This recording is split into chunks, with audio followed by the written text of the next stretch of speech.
Is Robert at Prophecy Spotlight. Today I want to speak a little bit on the rise and fall of the Roman Empire. Now, we have been looking at Revelation 13 and Daniel 7, and we have concluded that it was the same person. The person in Daniel 7 with the 10 horns, and the person in chapter 13 also had 7 heads and 10 horns, the beast coming out of the sea. Now, I want to draw your attention to this verse, 13 verse 3. And one of his heads was as slain to death, and his wound of death had been healed, and the whole earth wandered after the beast.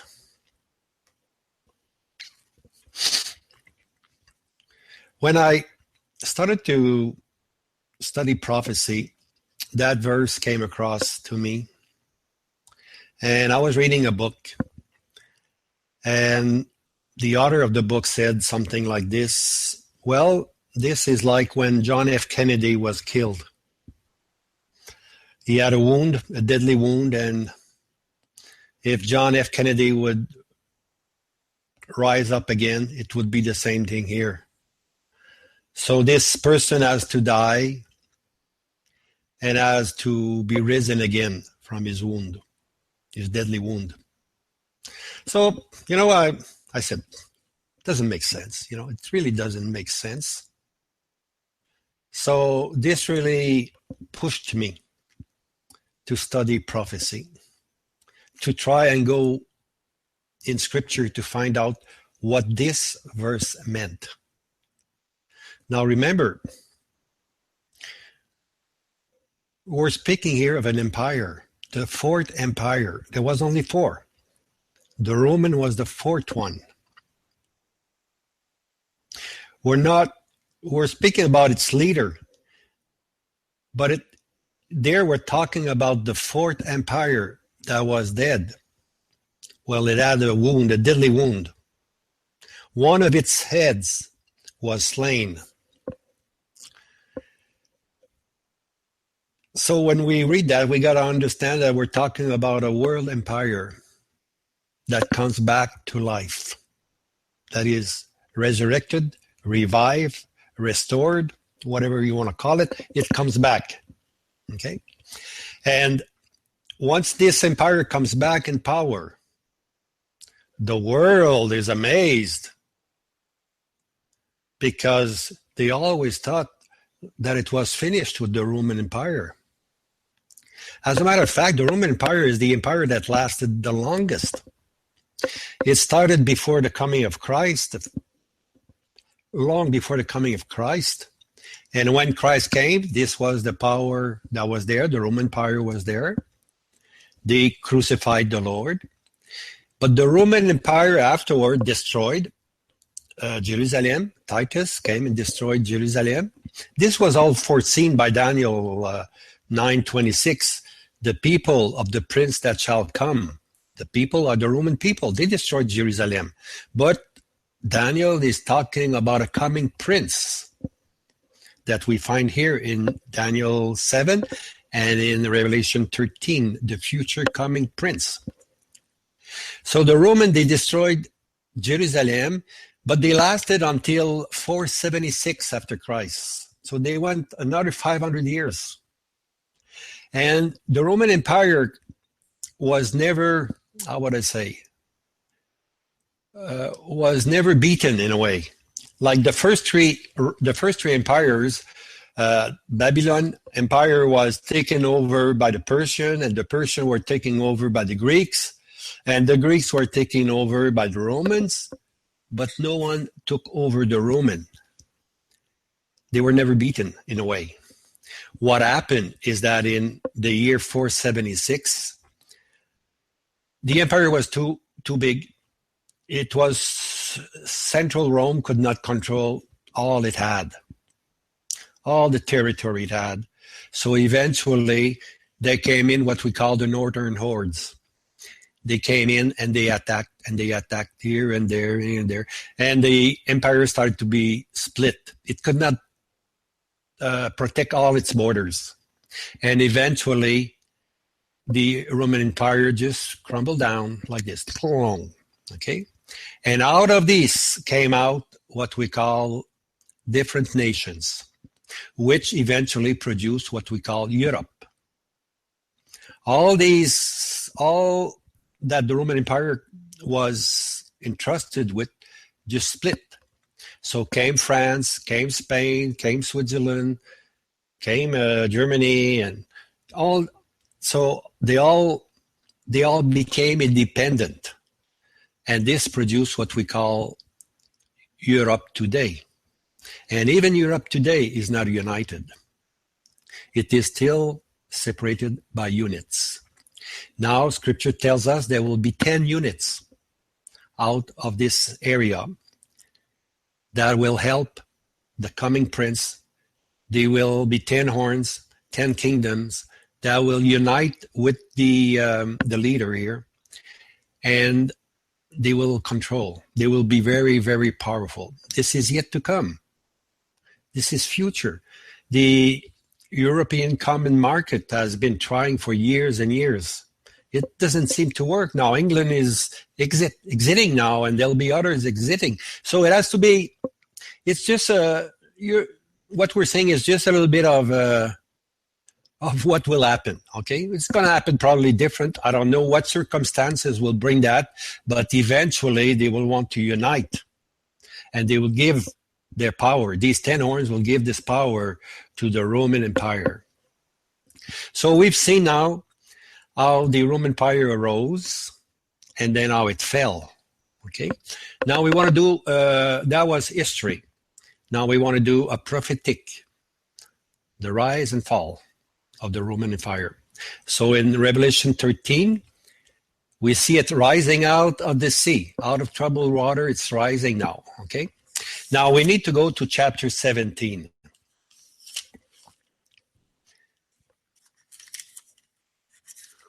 Remember in 13 we read that it had a deadly wound.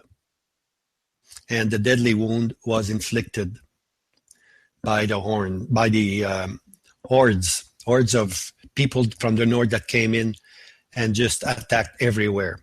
So in a way it collapsed. But it will come back to life. It will come back to life.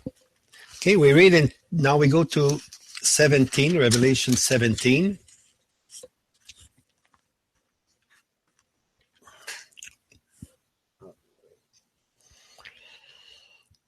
Verse 8.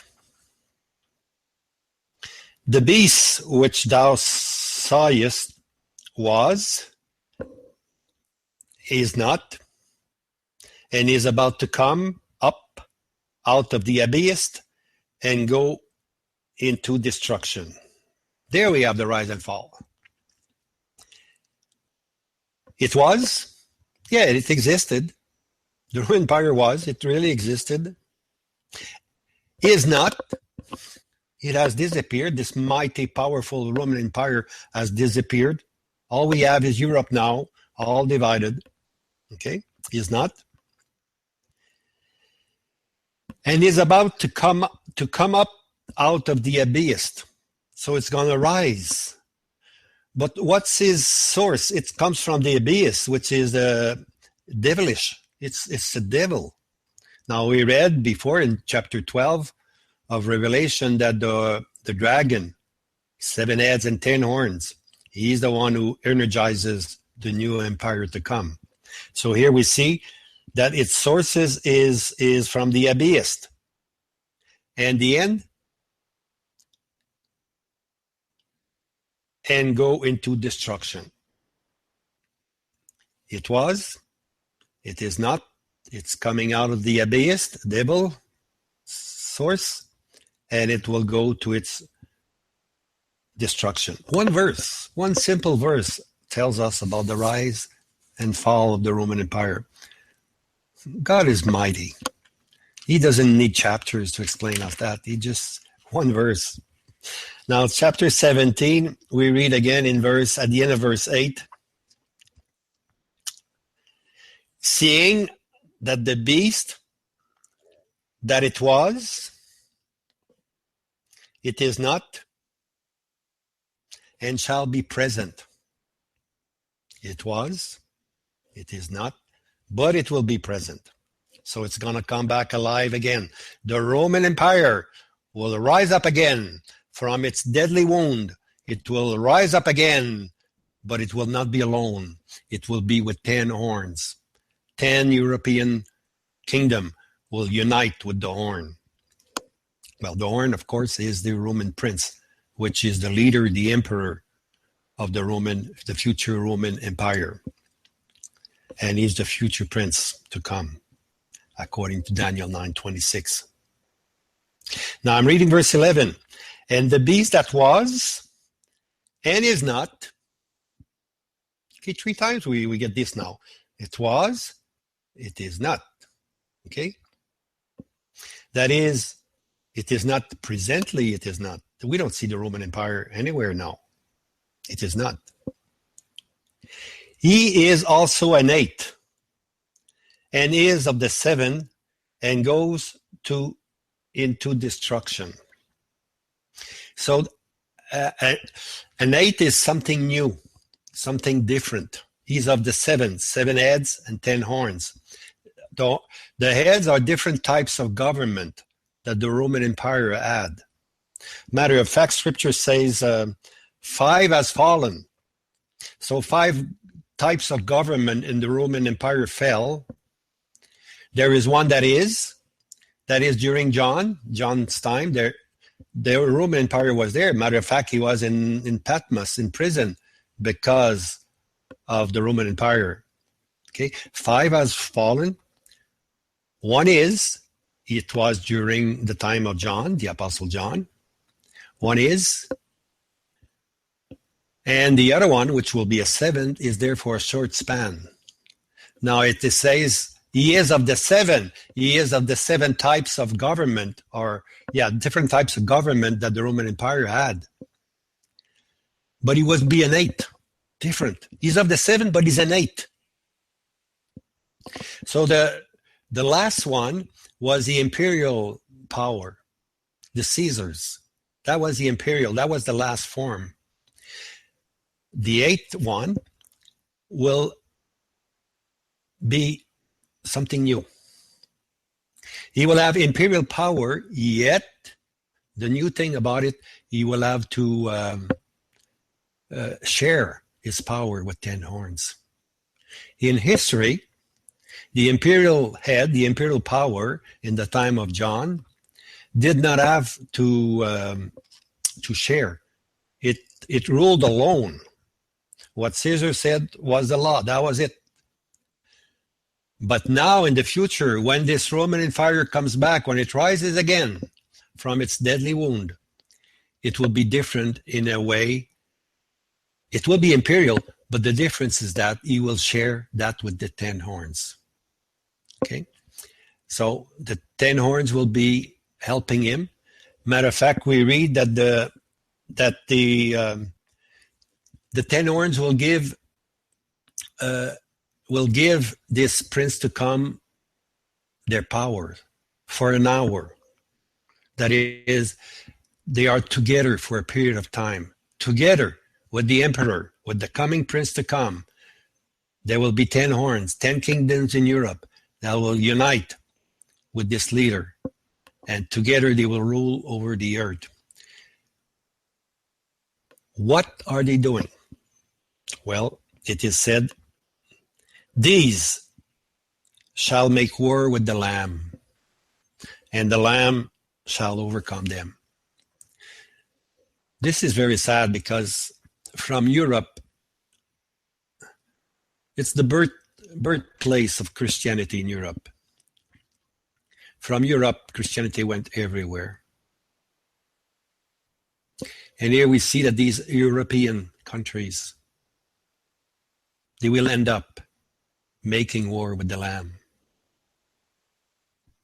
How sad this is, that Christendom should go down and down and down to a point that they unite together and make war with the Lamb.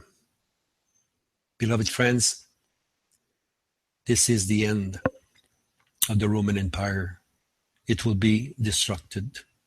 And its leader, the Roman prince to come, will be thrown into the lake of fire, alive into the lake of fire, but he won't be alone. He will also have the false prophet, which is the Antichrist. The beast, the future Roman prince to come, and the false prophet, which is the Antichrist, or the man of sin, both these individuals who were controlled by Satan, controlled by the dragon, they will end up into the lake of fire. But I'm amazed that all Europe, all the kings of Europe, should rise against the Lamb. What a pity. What a sorrowful end. The rise and the fall of the Roman Empire on this continent. Thank you.